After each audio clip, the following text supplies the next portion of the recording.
গড়ৰ সৈতে হঠাৎ মুখামুখি হ'ল এজন ব্যক্তি দৌৰি কোনোমতে প্ৰাণ ৰক্ষা পৰিল ব্যক্তিগৰাকী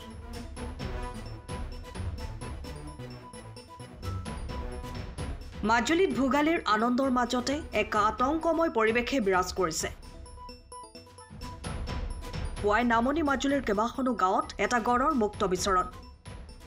পথাৰত গৰু দিবলৈ যোৱা এজন ব্যক্তিৰ সৈতে গড়টোৰ লগত মুখামুখি হোৱাত কোনোমতে দৌৰি প্ৰাণ ৰক্ষা কৰিবলৈ সক্ষম হয় ব্যক্তিগৰাকী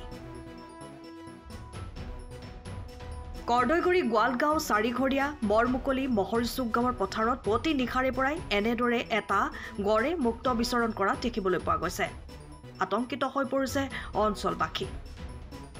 বৰ্তমান মহৰচুক অঞ্চলৰ এডৰা কাঠনিত গড়টোৱে অৱস্থান কৰি আছে বুলি জানিব পৰা গৈছে ইতিমধ্যে বন বিভাগৰ লোক ঘটনাস্থলীত উপস্থিত হৈছে